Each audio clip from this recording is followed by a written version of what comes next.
el Apocalipsis habla de la segunda venida de Cristo y cómo Dios separará a la humanidad en dos grupos. En Apocalipsis 20 dice que en el versículo 14 que por un lado están los que recibieron tronos y la facultad de juzgar, son los que no recibieron la marca en sus frentes ni en sus manos, y vivieron y reinaron con Cristo 1000 años. Y por el otro lado están los que describen en el versículo 15, que son los que no están escritos en el libro de la vida y fueron lanzados al lago de fuego. Estos dos grupos que describe el Apocalipsis coinciden totalmente con las enseñanzas de Cristo, el cual al hablar del tiempo del fin, como por ejemplo en Mateo 27, del 31 al 46, también mencionaba a dos grupos claramente diferenciados, los cuales separará a la derecha y a la izquierda. En el versículo 34 dice que a los de la derecha les dirá: vengan ustedes, a quienes mi Padre ha bendecido, y reciban el reino preparado para ustedes de la creación del mundo. Pero en el versículo 41, al otro grupo, Jesús le dirá: apártense de mí, malditos, al fuego eterno preparado para el diablo y sus ángeles. Casi todos los profetas que hablan del tiempo del fin explican también dos destinos muy diferentes para los seres humanos. Daniel 12:2 lo señala de una forma breve pero muy clara, al decir que los que duermen en el polvo de la tierra serán despertados, unos para vida eterna y otros para vergüenza y confusión perpetua. Así que, obviamente, para todos aquellos que tenemos fe en la palabra de Dios, se nos hace crucial comprender qué hay que hacer para estar del lado correcto. Cuando queremos decir que algo es importante, decimos que es cuestión de vida o muerte. Bueno, miren si comprender este tema será importante, que literalmente es cuestión de vida eterna o muerte eterna. Por eso este video es el primero de una lista de reproducción que se hace imprescindible y se llama el Plan de Salvación. Y como primer video de la lista he considerado oportuno empezar por el tema del perdón de Dios, porque el Plan de Salvación empieza así, con el amor infinito de Dios manifestado en su perdón. Empecemos.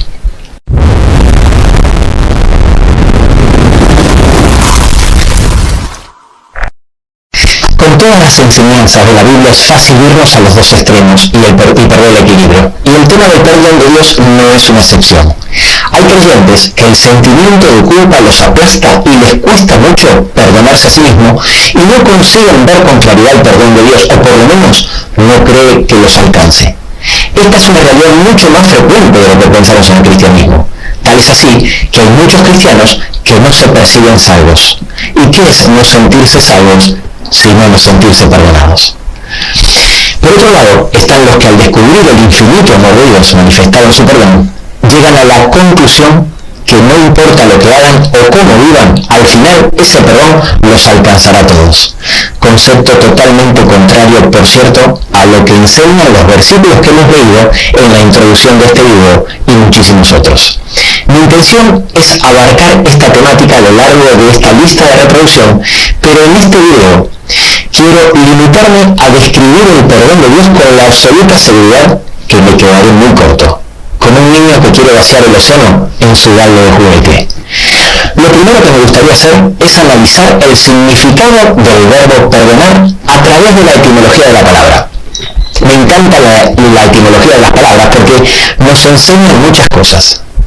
El verbo perdonar está formado por dos vocablos, el prefijo per y el verbo donar. El verbo dar significa que estoy entregando algo, pero no siempre es un regalo.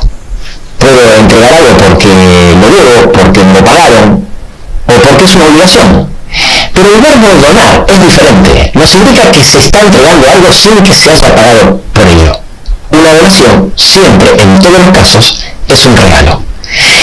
En el verbo perdonar, el verbo donar viene precedido por el prefijo per. Es un prefijo que significa por completo.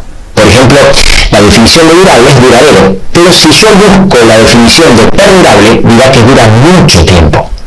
Seguir a alguien quiere decir que voy detrás de una persona, pero si le agrego el prefijo perseguir, entonces el verbo perseguir adquiere una intensidad mucho mayor.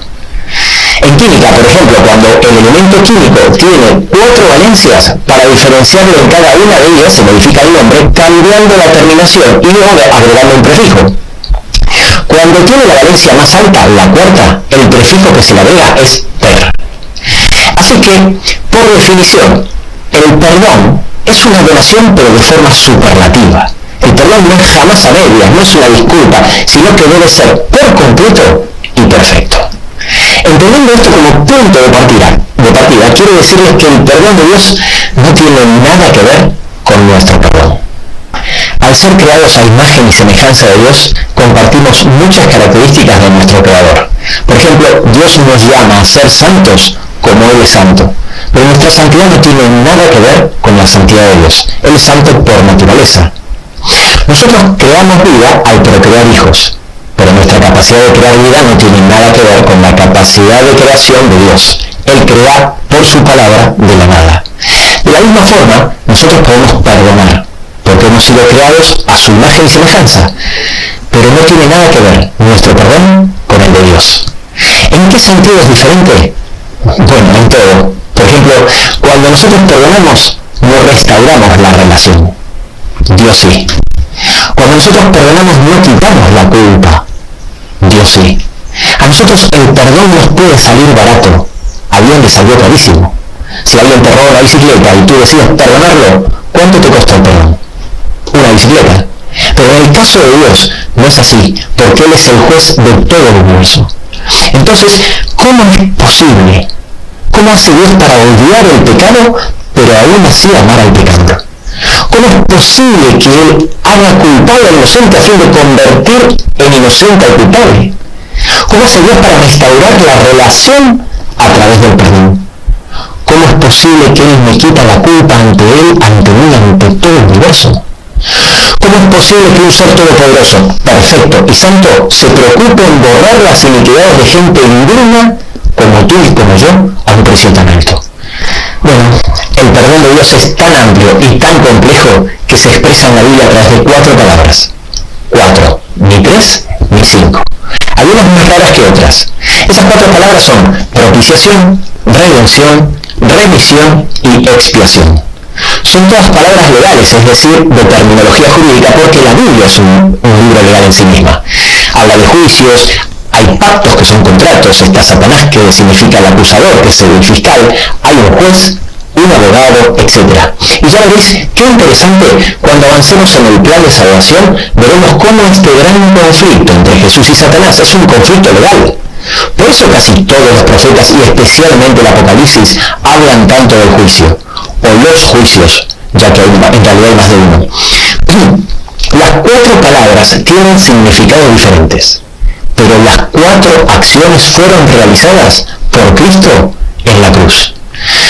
Por eso presta mucha atención a lo que te voy a decir. Si quieres entender el perdón de Dios, debes mirar a la cruz de Cristo. Empecemos analizando la primera palabra, propiciación. Muchas veces esta palabra es traducida como piedad, misericordia o perdón. Seguramente habrás oído hablar de la parábola del fariseo y el publicano. En Lucas 18:13 dice que el publicano no se animaba a levantar la vista y golpeándose el pecho dijo, sé propicio a mí. Hay versiones que traducen esta frase como ten piedad de mí o ten misericordia o compasión de mí.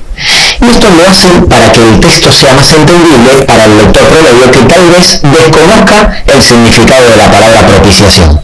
No es que esté mal traducido, ya que de alguna manera propiciación significa misericordia o perdón, pero no es exactamente lo mismo, ya que la palabra propiciación es una palabra técnica que hace referencia a una parte específica del enorme y profundo perdón de Dios.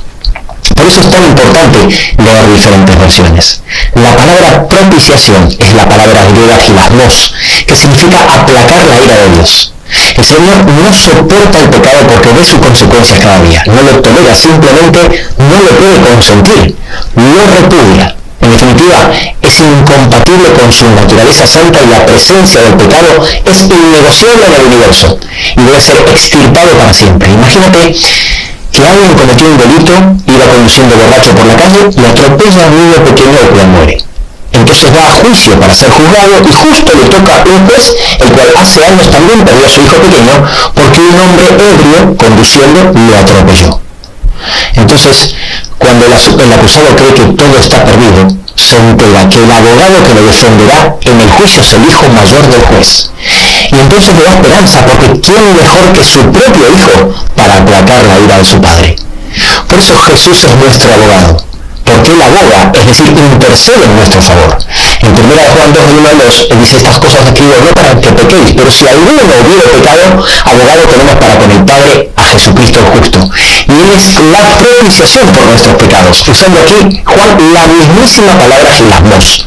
Sí, su amor es tan grande que el juez hizo algo totalmente inesperado que dejó al universo con la boca abierta. Tal como varios versículos lo explican claramente, fue Él mismo el que le pidió a su Hijo que interceda por el acusado. En Romanos 3:25, hablando de Jesucristo, dice que fue Dios quien lo puso como propiciación por medio de la fe en su sangre. O como dice 1 Juan 4:10, en esto consiste el amor, no en que nosotros hayamos amado a Dios, sino que Él nos amó a nosotros y envió a su Hijo en propiciación por nuestros pecados. Es mirando a la cruz como encontramos seguridad en nuestro perdón. Tal vez antes no tenía ningún sentido para aquel nombre que Dios le puso a la tapa de oro que cubre el arca. Pero ahora cuando leas Éxodo 25:17, que Dios la llamó el propiciatorio, posiblemente empiece a tener más sentido. Pasemos a la segunda palabra, redención. La palabra redención es la palabra griega apolútrosis y significa liberar pagando un rescate. Siguiendo con la historia del hombre que condució a ebrio y atropelló a un niño, el juez lo juzga y da el veredicto. Culpable, no tiene más remedio porque es un juez justo. Pero si el padre sorprendió al universo entero poniendo a su propio hijo de abogado, el hijo lo sorprendió aún más ofreciéndose a sí mismo para pagar la condena con su propia sangre. Eso es exactamente lo que significa redención. En Apocalipsis 5:9, hablando de los salvos, dice: y con tu sangre nos has redimido. Y en Romanos 3:24 dice: siendo justificados gratuitamente por su gracia mediante la redención que es en Cristo Jesús. Y en muchísimos otros versículos pongo en pantalla algunos ejemplos. Nuestra redención fue pagada al mayor precio posible. Nos llevará toda la eternidad poder dimensionar el costo de la cruz. En Gálatas 3:13 nos dice que Cristo nos redimió de la maldición de la ley, hecho por nosotros maldición. Porque está escrito: maldito todo el que es colgado de un madero, dice Pablo, haciendo referencia al texto de Deuteronomio 21:23. ¿Sabéis lo que significa hacerse maldito? Ser maldito es peor que anatema. Es peor que la excomunión, sin esperanza, desechado para siempre, cortado como quien amputa un miembro. Eso es lo bajo que tuvo que descender Jesús para rescatarnos y lo separado que tuvo que estar de Dios para redimirnos. Eso explica por qué Cristo fue representado por una serpiente en el asta de bronce que levantó Moisés, cuando la serpiente siempre representa a Satanás en la Biblia. Porque en la cruz Cristo se hizo maldito por nosotros para redimirnos. Sí, es mirando a la cruz como encontramos un perdón por gracia, un regalo inmerecido. Bien, siguiendo con el ejemplo del que aboga por nosotros, paga nuestra condena, pero ¿y la vergüenza? ¿De qué me sirve si estoy libre de la condena si todos saben lo que hice?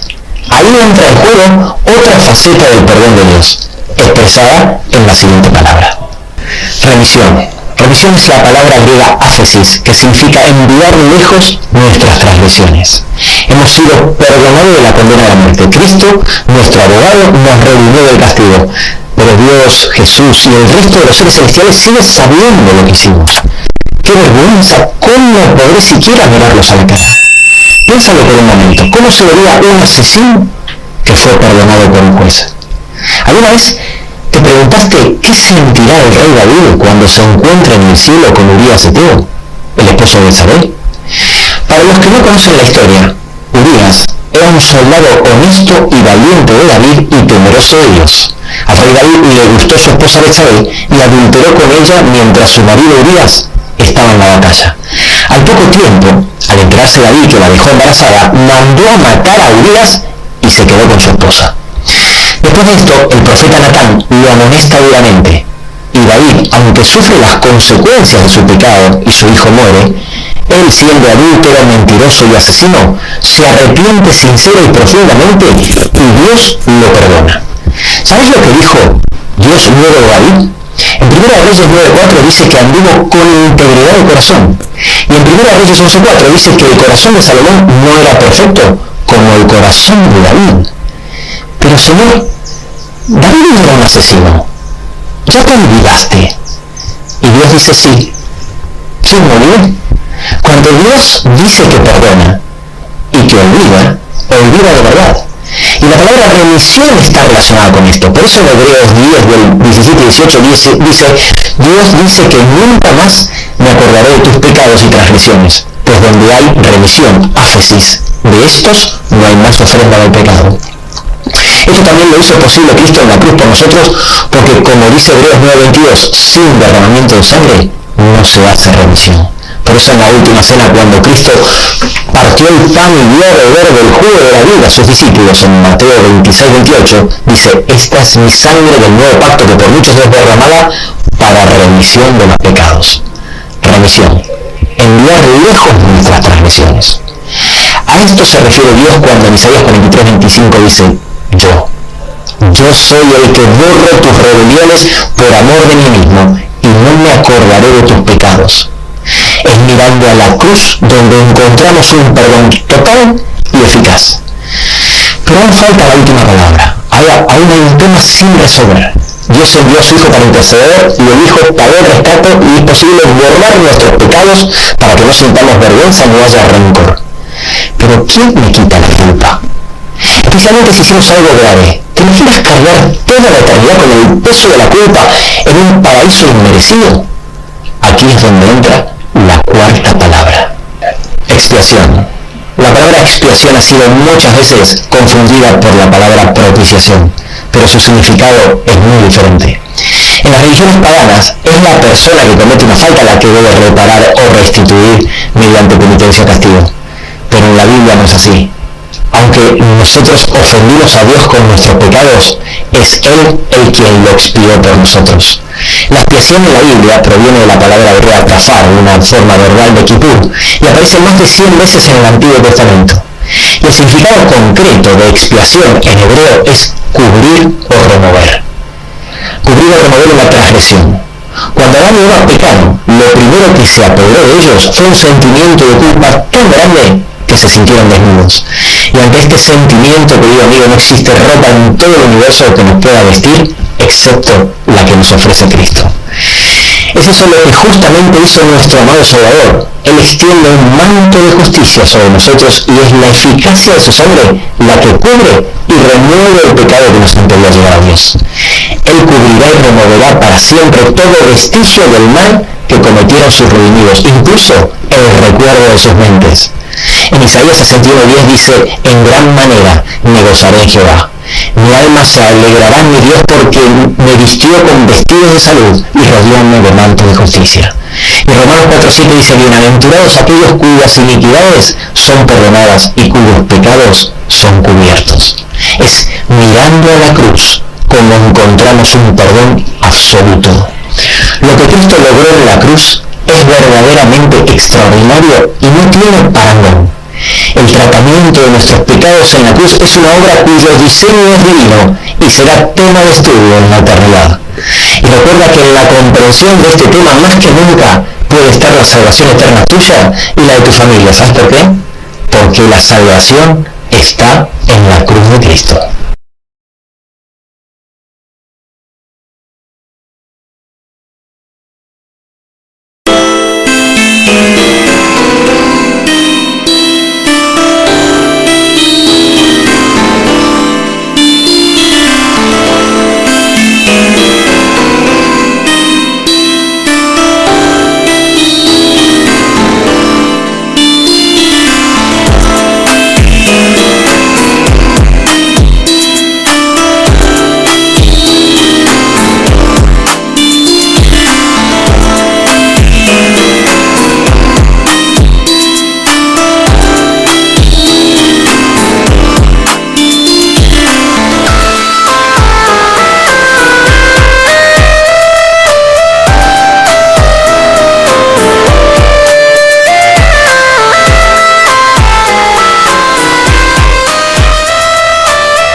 make me smile. I know you are doing hard work to make things possible. I want to let you know that I am with you, and I will be forever. When you talk, I want to listen to you for hours. When you are there beside me, I feel like looking at you all the time. My love for you will never really change. Just want to tell you that you mean a lot to me.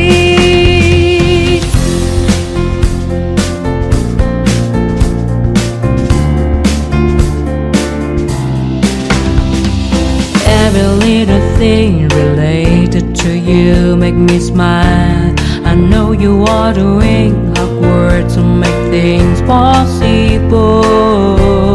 I want to let you know that I am with you, and I will be forever. Every little thing related to you make me smile. I know you are doing hard work to make things possible. I want to let you know that I am with you, and I will be forever.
chờ mưa rơi, lòng trời vơi như giữa biển khơi, cánh chim bé nhau tung bay, người đầu hay ta không oán trời, bao năm tình yêu chưa phai, giờ chia hai đôi